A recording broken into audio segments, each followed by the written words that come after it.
041787601 ofre ABB plant medicine omejo sire bi biatumi akoye papa no e amount afei flight number 93.3 yetufa yakwama no ne akodi komo bebre na chese ye diaba onu se nyame adoma 2022 katafo ene host chese world cup no na me no kase dia start ye bo qualifies no e wo chese Europa ponte so na enya semketwa enu a chese wo group A no sei ene koi Azerbaijan boboko ni tra ho e ma Serbia e be boni kanemi no e ma Azerbaijan eti kanu baako sans na chese Luxembourg boboko ni tra ho Emma inform Portugal e born economy ensa Emma chese Luxembourg boboko no enso etie kanu bako abratia fe Diego Jota Liverpool player no wetimi to atrabako na Cristiano Ronaldo so de bako peso yenko chese group E ne kodi komo kakra Belgium boboko no enso etimi chi Belarus e born kanu nwotwe Emma chese Belarus so etimi NC e kanu bi Wales boboko no wopani fan Galabon no LED etimi chi Czech Republic e born kanu bako a Emma Czech Republic enso etimi anti kanu bi yenko group G na yeni komo kakra Gibraltar boboko no etra ho e ma chese Netherlands e be bone kana enson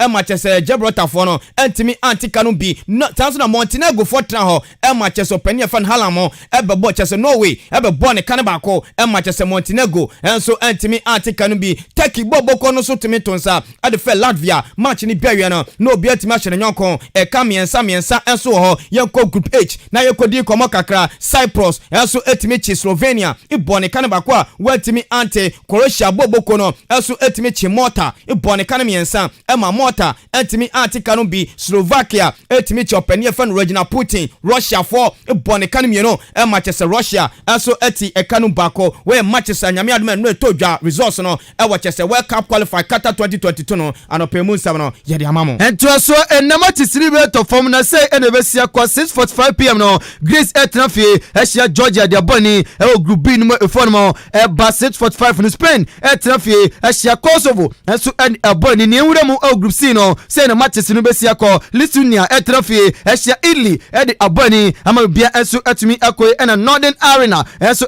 Northern Ireland no enso etnafie ehia Bulgaria enso e de aboni na group D no say na matches no ebesi akọ Bosnia and Herzegovina no etnafie ehia France enso e de aboni 6:45 and a game no to FM na Ukraine so betnafie ehia Kazakhstan enso e de aboni a efonmo bana group F no say na matches no so besi akọ Austria etnafie ehia Denmark e de aboni and Moldova enso etnafie ehia Israel e de aboni 6:45 and a game so na to from na Scotland etnafie ehia Faroe Island enso de aboni na ko piemo enso group I na say na matches no ebesi akọ Andorra etnafie ehia Romania e de aboni na England enso etnafie ehia Poland e de aboni San Marino etnafie ehia Albania e de aboni na group J no say na no so matches no ebesi akọ Armenia etnafie ehia Romania enso e de aboni Germany etnafie ehia North Macedonia no enso e de aboni na 6:45 no Liechtenstein etnafie ehia Iceland enso e de aboni a eno eye matches a etoto fama maka ho asem no e de acheo so na tie nie na yem first sam no enfemra onum say Manchester City abrate fan Sergio Aguero yedi ka meka twa abrate no end of the season no abrate no ebu na ketemu e de afri ho te say opani fan no eye chese opani fan Sheikh Mansour one president edema Manchester City opani ye fan no Pep Guardiola one head coach edema me no kaso mu ka komani omaguramu our today is to do Tottenham Hotspur abrate fan Hurricane no one say kwambia so abrate Sergio Aguero kwadia on ba ko fa Hurricane ba no ba jani no atotontra no ediama onu say Real Madrid boboko no mami piam na mi di komo kakra head coach opene fa Zidane na onu say Zidane no Matis opene fa de sham no yes France for person mo born na situ na je so mo pam ni free fetch say France national team no na latest amegada sa brati fa de sham no free opene fa Zidane ene ekofa France adwuma no opene fa Florentino Perez astati kakana ni yes latest amegada sa brati fa Joachim Low one head coach Manchester German national team no empeni for consider no Samson na brati Waru Gonzalez okano wesi aka na Real Madrid pen so pen no so yesi Madrid consider yesi sa two coaches swemi no na wan hwe pen fan Florentino Perez no sa Blatter Zidane eja adwuma ne to a yesi Sam Latemi no we na chese Madrid for consider some member bako ababe head coach Pep Guardiola so ya na egusu gina Man City boboko na nkomo kakẹ fan mo eba ene anope ni se atwiri ben Pep na ebusa so hwa Blatter fan El Helanda ene na ekoye na ntama yetete no ene se mo kofa na bepiem Man City boboko na Brighton kwano wa assess no anase wa hwe performance na ohwe no ohun ni sign say and Pep Guardiola at the 2 in the anopai. The numbers speaks for itself. Of course, he's one of the best strikers in the world right now. At his age, I saw few games. Honestly, I didn't have much time, but I saw the highlights and the numbers in Champions League, in the league. Is impressed. I know the quality of this player. I think everybody knows. We and Esma Pep Guardiola at the 2 and the anopai Kwasubisano. So sharp Branty of El Helanda. About me wa Man City. No say sa question the nyande about me answer na and some phone mo bano yanko kwete Esma Pep Guardiola at the 2 and the anopai. He's a player from Borussia Dortmund. I don't like when people talk about our players. So he's player for Borussia Dortmund, please. So you understand I cannot answer this question. We and some Pep Guardiola at the 2 and the anopai. Afeyanko Belgium national team and now Batia fan Thibaut Courtois Eko Praye. Now we are Madrid fan Chesefa two teams se prano or Penye fe Zidane se prano Thibaut Courtois Praye no enye prebia echisu bia Madrid versus Liverpool. A Batia fan Thibaut Courtois ebe that time e the man team fan Madrid bobo kwani share free oba Paris Saint-Germain enso round the bobo komo enso pa Blatter fan Vinicius Junior se Madrid so mo pa Blatter fan Kylian Mbappé dia yes openia fan no na se Kalafi akachi openia fan Florentino Perez se pa Blatter fan Kylian Mbappé dia fesika kan Blatter fan Vinicius Junior na fan bra de ne badia Blatter Kylian Mbappé no on betime janemu na je so no so etimi akosi akan e da Madrid bobo komo yegusu o Madrid aso ye ha on se Madrid nyame adoma che se June transfer no yes Madrid ania briye pa openia fan Florentino Perez se na nya briye pa san se op place no de di kan Blatter fan David Alaba e penfoni na di komosie Blatter fan Haaland no na Haaland no yes Blatter fan Martin Odegaard a osi akan ma Arsenal no yes na Madrid for e de fan so so ania Blatter fan Haaland no enkasa no mesi akan enfema Madrid boboko no eno hihia no so free Madrid was still anopay e musem no yedi amamo Yako Manchester United kaka kodi nkomo na papa ya fan Eddie Woodward no ukopiem o Manchester United ono on team no esini naso osho Sudan nkomo ke fan mo enso eba no se okwachi abranti ya fan Edison Cavani atrase eno edi nkomo oso dada Branty so betumi stand contract no akoso asi akan e Manchester United no be ke abranti no obepiem o Manchester United no wonye contract eno ne Man U wana enchebia no wonye contract no nina ebetumi abanere ya papa ya fan Eddie Woodward no wakwachi abranti fa Edison Cavani eno atrase di nkomo se abranti no extend contract no akoso enter Manchester United esi akan enso enfamo Openia fan Gareth Southgate head coach the Manchester the Three Lions of England na me no kase ne woman Poland de hihye so no openi ni nsem abatu dwa wose ne match abako woni San Marino boy ultimate San Marino e boni kanu no San match no no de practice ne yila dwa yatwi na ne match oni Poland bebo no openi ni katu dwa so obo 3-5-2 formation yes so hwe Poland na Blatter fan Robert Lewandowski no enya de no betimi asia kan e de ama Poland into openi ni se ayafo yetene kire no cheda empake na mo pake free flow enya ni mo na ni mo timi aye sharpa enne no we sem openi fan no just openi fan Gareth Southgate no wodi atudwa na Blatter fan Mason Mount Blatter no wanhwe no betimi in final test se match no betimi asia kan anase otimi asia kan yes se no England for no train no Blatter fan Mason Mount no ekopra kakra yete no be in final test no openi fan Gareth Southgate no sa Blatter no timi pass dia enne obetimi am na gyemo etimi akoma twibodu afiwie mo etimi apro na ni bere so e de ama de chese the Three Lions of England enim sisema anope ye de amamo yeni komo boxing mu kakra na Blatter fan Manny Pacquiao ebeto jasa Blatter se onton koso enso enkunto kwabio na esi na so na kan na enso asamba biema one Blatter fan Tyson Crawford no edi komo se bia tuna kwamu dia eye June 5th ekopiemu ewo eye Abu Dhabi eye ade Manny Pacquiao na Blatter fan Tyson Crawford no e de bebo ni enso ono mo eye komo akefi boxing mo eba ene anopai afemi ba Africa tie Africa Cup of Nations no enra ene de qualifies ni nia ba wieye etu de you asum na tie ni ye enra Central African Republic for etra ho ema tima ye for Mauritania be boni kan ba kwa watimi ate Morocco for eso etimi chese Burundi e boni kan ba kwa watimi ate table ne Morocco for ewo 14 points Mauritania ewo 9 points Burundi ewo 5 South na Central African Republic no ewo 4 points yempiem group F na ye ni komo kakra Cameroon boboko no eso timi tonsa e for Rwanda obi atimi afọ ball amfa anto ne nyonkwa tam Mozambique eso tra ho ema Kevet e be boni kan ba kwa watimi ante Cameroon ɛwɔ 11 points, Cape Verde ɛwɔ 10, South Sudan Rwanda ɛwɔ 6 points ɛna Mozambique ɛwɔ 4. Yɛnkɔ group I na yɛni nkɔmɔ kakra Guinea Bissau ɛso timi chi Congo ebɔne kane miɛnsa wantimi ante Senegal ɛso etimi tonsa ɛde fɛ Eswatini obi ahyɛ ne nyɔnko ɛka baako Senegal ɛso ɛwɔ 14 points, South Sudan Guinea Bissau ɛwɔ 9 points, Congo ɛwɔ 5 points ɛna tima yɛfɛ no Eswatini ɛnkɔfɔ no so ɛwɔ 2 points yɛmpiem ɛwɔ group K ni yɛni nkɔmɔ kakra Ivory Coast boboko no ɛso timi chi Ethiopia ebɔne kane miɛnsa ɛma Ethiopia ɛte kanu baako Madagascar boboko no ɛso timi tonsa de fɛ Niger obi atimi afa ball amfa ntoro nyɔnko atrem table no sinete Ivory Coast ɛwɔ 13 points, Ethiopia ɛwɔ 9 points, Madagascar ɛwɔ 8 points ɛna Niger ɛwɔ 4 points ɛwɔ hɔ yɛmpiem group L ni ani nkɔmɔ Nigeria boboko no ɛso timi chi Lesotho ɛbɔ ne kane miɛnsa ɛma Lesotho ɛtimi atika no nansa kasaka Sierra Leone ɛso to sare fɛ Benin no mo de hyɛ so na so yɛsi Benin for 5 players ɛtimi atest COVID-19 positive ɛtanya dia Benin for so ɔboa ɛnya dia saa match ne betimi asia kan ɛti saa match no ɛtimi ama so yɛhwɛ league table ne Nigeria ɛwɔ 14 points, Benin ɛwɔ 7 points, Sierra Leone ɛwɔ 4 points ɛna Lesotho ɛnso ɛwɔ 3 points sɛ woyɛ Africa na wanti udia na kyɛ sɛ Africa Cup of Nations no wotimi ɛkɔbi de odi kan woti udia no agye so president sɛ wokɔbi Mali ɛkɔbi sanso na Guinea anase Burkina Faso ɛnso ɛkɔ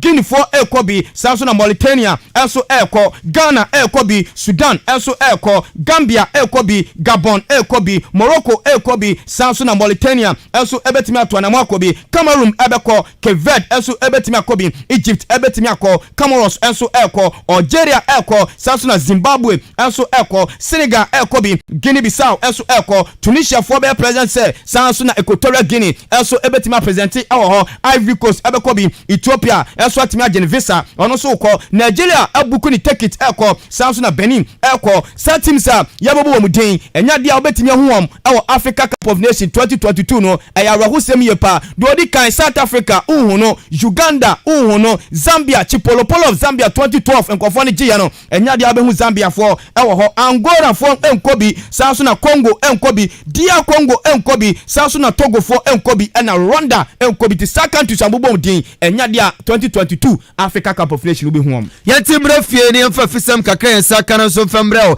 ɛnɛ anɔpɛ na yɛmbɔ mfa wura mu na yɛne papa yɛfɛ no Haruna Idrisu ɛni nkɔmɔ akɔpiem ɔyɛ parliament a papa yi ɛna minority leader ɛnso ɔyɛ parliament na akɔpiem aberante a yɛfɛ no Fatau Isaaku kɔsi akan ɛde ma under 20 a ɛsɛ no mmɔden bɔ ne ɛkɛdwa yie papa na aberante no ɔbɛpiem ɔyɛ Ghana hanom ɔsi akan ɛde ma ɛyɛ Steelfast FC na ɛno ɛna ɛde papa no di nkɔmɔ sɛ yɛate sɛ aberante a yɛfɛ no Fatau Isaaku no ɛyɛ ɔno no player na sɛ ɛna papa yɛfɛ Honorable Haruna Idrisu ɛde to yɛnim ɛnɛ anɔpɛ yi Isaaku Abdel Fattah of newest jewel is the idol of Tamale, the idol of Steadfast FC, and my personal jewel of a footballer that I trust that he will bring us smiles and bring honor to himself and onto the country. He's a gifted left attacking midfielder, very brilliant at play, very skillful and very disciplined. I discovered him from his personal friend Yahya, who lives with me in Tamale in my victim home, and since then we've built a bond. He's become part of a family, so I'm looking at him not just as a manager but as a younger brother and formidable player. You can't resist Fatau. When he gets a ball, he confronts, everything going without any fear. That tells you of his confidence level is high there. We just pray for him for good health and trust that he would make Ghana proud. Wei ene ensa papa no edi tu dwana san etoko so kan se abrante no wo bompa ya man se abrante betumanya call up ekosi akan edi ama blasters na fe no omo san so ahwehwe so betuma anya aye office wo brochire ama abrante no ekokosi akan yenkokotie nsema papa e fa no Honorable Haruna Idrisu edi tu enim ene anopai proud. I'm also encouraged and heartwarmed to hear that he's been invited to the Black Stars, who've had some offers from some major football clubs internationally. We are looking at some offers from Austria, from Geneva, from Italy, and from Qatar. and we are weighing what is it that gives him the best opportunity and give the club the best returns tomorrow. But more importantly, that he has opportunity to play and he has opportunity to contribute to Ghana achieving some soccer laurels in terms of bringing gold to Ghana. Wei and someone honorable Haruna Idrisu eka Erifa branch fan Fatau Isaku wa yaka Eriacho ene anopay. Ghana Premier League Monday 18 Nyame adoma weekend enya sanketwa say enebeko enyinase park Kara United to Sadafa Bwakasa Shati Gold no dia bom okwana nafo suja Bwakaka Beche United to Sadafa Liberty Professional no dia ayantam so na nam ya park no Kumasi Base Park in Faisa to Sadafa Wafa no dia bom awo dewo no Dreams FC to Sadafa International Allies no dia ayantam so Elimina Sharks Papa Kwesi Ndum Park no to Sadafa Cape Coast Mysterious Buswan Drops no dia bom Accra Sports Stadium the Wonder Club Accra Great Olympics to Sadafa Mediama Sporting Club no amodia bom nyame adoma 11 wonders ebetonsa edafe osajefo na najiman pempe 1935 Kumasi Asante Kotoko no amso etimedia bom phobia never say died until the bones are rotten the Continental Club Masters etonsa the Fed Doma Adriana Stars ajisoja no amodia yantam so Golden City Park no Brekum Chelsea etonsa the Fed Lagos City no amodia yantam so haso folk boboko no me no kasa die ko Samuel Bodu the boys no awakra nyame adoma ne wamu boma ketemo abepiem akosomo no ma be chese secret camping kakra no mo dia twan nyame adoma Doma Adriana Stars game na nyame adoma Sunday Airbus no me no kasa coach Samuel Bodu etimi select 25 man squad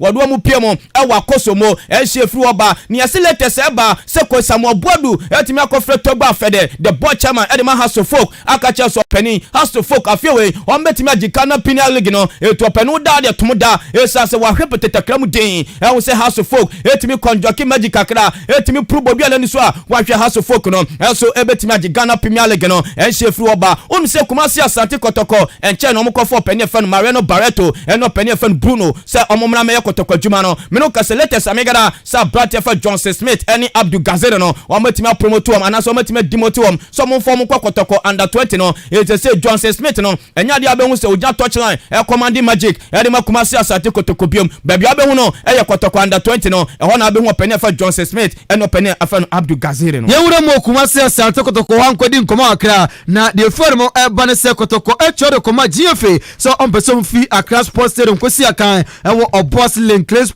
Sports Stadium ewo ayarantu nimu na bibia betom ama nema na atumi akoye papa empelfo agia tum se Kumasi Asante Kotoko kosi akan ewo Link Sports Stadium ewo second round na yomo kwa Inter Allies so chode koma GFA so on so person free na be si akan enso edema ewo Dreams H4 Park ewo de wunu kopiemo ewo Theater of Dreams na mkosi akan enso mpelfo agia tum ama Inter Allies na kosi akan ewo Theater of Dreams eno so nkoma ke formo eba ene anopay eno ewa Tonsu Park Abwakasi Ashanti Gold etimi tonsa the first Storm Academy wa mu free nkoko omo defending match baako etimi hihye so na openi afanu new coach our free Chelsea France openi afanu Roman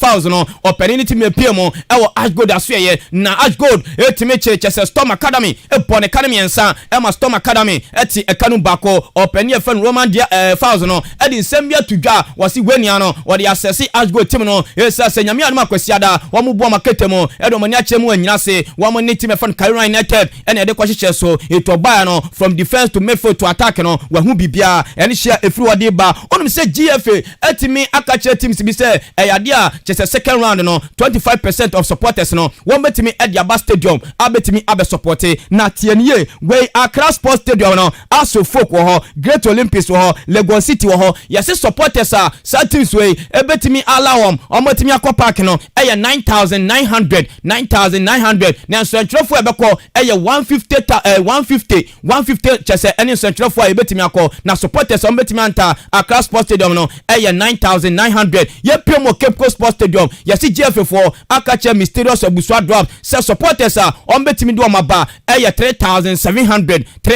700 ɛne chese sotwefo anase ɛne ne supporters Cape Coast Mysterious Abusua Dwarfs ebetimi do maba aba behwe mo match ye Premier League Sports Stadium yesi GF4 aka kire Ash Gold ɛne Kumasi Asante Kotoko se so wo person ne supporters eba Lenkre Sports Stadium dia omofa 5500 eti Lenkre Sports Stadium ono se Kotoko bo matcha supporters on betimi akọ 5500 se Ash Gold ba supporters on betimi abono 5500 nyame aduma ye tasia me the details in your clubs no any supporters on betimi aba stadium ni ano me ni aso ebetimi adam aban kofi yamfa afe division 1 league no say na nyame aduma weekend ebetimi akọ awo zone 1 no Unity FC abatonsa header fre RTU esremu sre jatafo no na yeso omo di abonu sanso na Stephens Boboko no abatonsa da fre Wasunta no omo di Ayantan so in Satraman abatonsa da fre Ingwaza Warriors no omo di abom Techima City abatonsa da fre Tamale City no omo di Ayantan se Kentampo FC abatonsa da fre Young Apostles no omo di abom sanso na Bofo Akwata no abatonsa header fre Bekum Arsenal no omo di Ayantan so BA United Apostles of Ghana Soccer now fight to be a disciple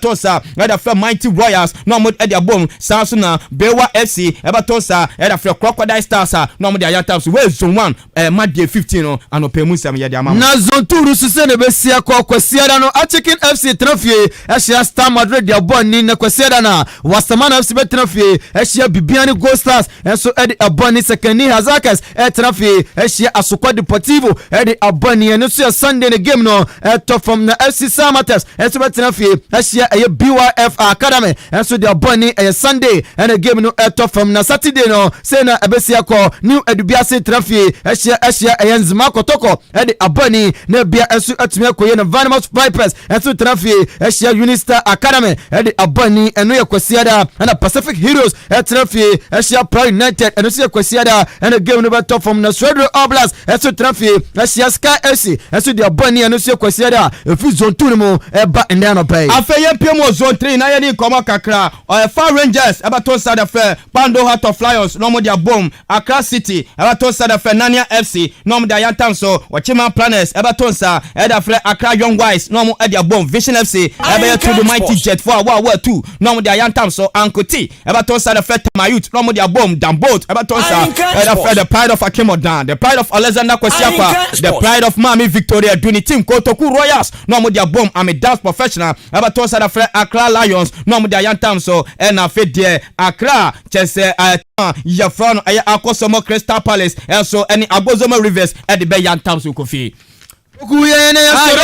ya kofi afede mami first story ka ubi na me fentu dwa unum say yesi Kumasi Asante Kotoko board members no akwa akohia na de edi kan yesi Kotoko adwe ho say won akasa ebe talk stadium no mo akasa o siesie de edi kan no Abrankasi Sports Stadium okay ho na first na Kes NFC ho eno musi o makan yesi omo dwen ho na yesi Adakoja achi wo yesi Asase Yantam bi wo ho yesi na ne amponsa any board members na ka bom so mo besi om stadium na fe omo so atimi asia kan wo ho imano sakode e play bi o sia kan ma Kumasi Asante Kotoko yesi no abawa bi akwotweta ka chane se obani ni hu awu 82nd round Ghana Premier League no onye no ho na won sia kan fa ma Kumasi Asante Kotoko ye eno share no so efuoba yesi Kumasi Asante Kotoko training grounds we dey da so ada chese chese Adakoja achi yesi da ubo Kotoko training grounds na utimi ba no atuni di Adakoja achi wenya unya obabi ade ahenka sports pen de ba ma me fa na se kese afema Fin cancer roofing system o matimi aso asen enano pay se men kan cho se bradanse woni ma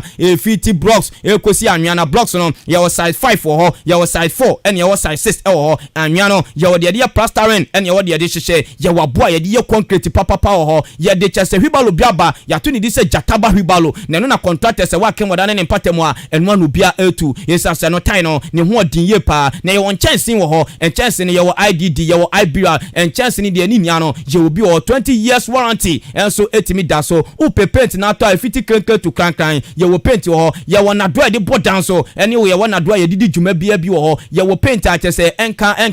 wodo ho kada no kra enya wo ho ye wo plastic tie je wo ho adanse hu ne ma de efiti kran ekoti kran na Fin cancer se bra no no trase nya hyehye woni sika o de ne ma ne be ma na otuatwa ne kakra ekosi se wo betua sika na wie no na wo so watimi asidan no enso awie ye wo kasi wo enya ma dodo bia beto bia no ye de bekwa koja o free ye nyu sika ye nyu hwe Fin cancer se odone manfo eniti na watete nneɛma so ɛsa sɛ Easter no bɛyi promotion yi kɔ so yɛtifo ni kyɛmu ɛfin kansa na kɔgye adansi ho nneɛma ni nea bi akemodan yɛwɔ opposite Intiama Hotel Junction so pɛpɛpɛ wobɛhu sɛ yɛwɔ hɔ sanso na akemodan sɛm na meka dia yɛwɔ baabi akia station wɔ no wodu akemodan wɔso hwɛ baabi akia afɔ no wɔ no wonya duru kia afɔ no a abotu ania wobɔ sɛ ɛfin kansa roofing system yɛbɔ hɔ na yɛsɛ ɔba na kyɛ sɛ ɔba yɛbɛtumi ahwɛ kama opɛ mu kyɛkyɛ mu dia frɛsa number way 0245 979311 0245979311 offer F in cancer roofing system adanse woni amade e fiti keke to kankan waye krado said the opebia no de ma kofi Nyankopon eye adoma kwasia da hinkan 11 ye ba eye atem aduasa na yene mo abebo eye nyankofa kansie na bibia enso tumi akoye papa e de amount obi bia wo mantem obi na se oba na obo ni akwanma na bibia enso tumi koye e de ema be hu obo kolomia ni omo ka cheni na ene kwabna costume bate se na bibia enso atumi akoye my team no my phobia from team me from nkobi akolomia be obi a masa mo ni kana chika so be kobe onkobi akolomia nkobi dabi DJ Nes ne onkobi DJ Nes ya nkobi onye do na Nes ko pene onye ala wanyu se ko numsi wa na ye ko numsi o ma Nes ya free me mpe ye besi bia odi ahinka onkobi obogobi no odi ahinka nkwa ni nkobi no oboba Jacopo ya duma Saturday Sunday so de kopemo ewo aye akemoda bangalo na oma yes nyabotre ye kodi nkomo bi sisi ya papa di good morning e pa chapo moko nyame adom okay wada roma ye ne atiefo ye pese ye tie ne se ne wi mu bobre abesi akọ yo mi tia watiefo nyina na nne no mpoano me ka nkran he ya etnia kofa who aflau ye call soap on Cape Coast have a sen in takwa papa ni nyina yeah very good say obeka nkran ni kumase kwa de ni nyina eye but ye de ye wo puema ntam nti fa ye de ma yemum why wadaroma you and say ye share inland areas now inland they can inland areas na me chere kumase techiman konongo sefi bekwai akimodan across so being ofuase achianse ene mpate mu nyina no neno nsuo na ento ewie mu be kusu anape eko ewie mu no ewie ne be yinati nti make ewie mu shell no ebeko soro akodu be 32 degrees Celsius na yakọ enwumre mu be se 3-4 ho no enam local development nti betumi enya nsuo na amana teten kakra wo be bia popo ene kwae ewo nti enu achi no eko enwumre ndie na se ewie mu be jo fun ama edem ayu nti ne weda ne be enne no okay nti na je se wo bo ne tofa apuema ntemu ene ensuo nhye da ne wie mu sa debi the benya partly cloudy na se clouds no yenya ne bebre sa nti wi ana betumi afemo ma yenya ebi mu be hye kakra akodu be 32 degrees Celsius okay yeah that's bebre yo yes that's okay yeah all right nti abusiafo no oye Ghana Meteorological Company for ni bi ena mi kwa fu mo baba o kwa fu mi kwa fu so sim sunu nto o kwa bia sa pasa mi kwa ma fu mo kakara mi kwa hwe mi kuku no mi refi se dwa hakra mo